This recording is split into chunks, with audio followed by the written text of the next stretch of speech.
అనేదానికి మన రాజ్యాంగంలో డెఫినేషన్లో ప్రభుత్వ ప్రైవేటు అనేది తేడా లేదు. కాబట్టి ఇవాళ విద్యారంగం మొత్తం డెవలప్ కావాలంటే మరి ఇవాళ అన్ని ఈ మేనేజ్మెంట్లో ఉన్నటువంటి విద్యార్థులు కూడా విద్యను సరైన రీతిలో అభ్యసించాలి.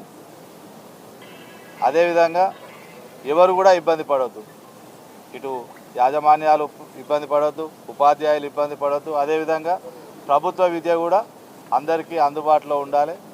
మరి అందరికీ కూడా ఇవాళ ఉన్నత విద్య చదువుకోవడానికి కూడా అవకాశాలు కల్పించే విధంగా ఇవాళ ఉచిత విద్య అందించే విధంగా ప్రభుత్వానికి సరైన మార్గదర్శకం చేస్తాం.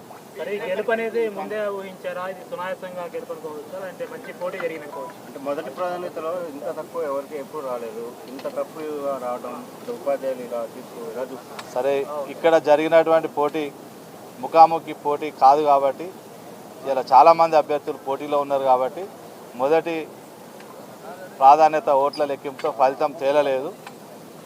సరే, ఇది కొద్దిగా ముందుగా ఊహించిందే అయినప్పటికీ కూడా ఏదేమైనా కూడా ఇవాళ రెండో ప్రాధాన్యత ఓట్లు కూడా దాదాపుగా హాఫ్ మార్క్ దగ్గరికి చేరుకున్నా కాబట్టి ఇవాళ ఉపాధ్యాయులు నా పట్ల విశ్వాసాన్ని ఉంచిరని నేను భావిస్తూ ఉన్నాను.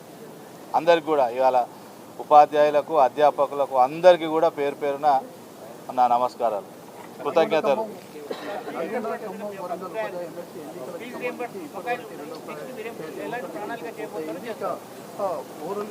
ఫీజు రియంబర్స్మెంట్ కూడా గత 3 సంవత్సరాలుగా మరి ప్రభుత్వం బాకీ ఉన్నట్టుగా చాలా యాజమాన్యాలు చెప్తా ఉన్నాయి.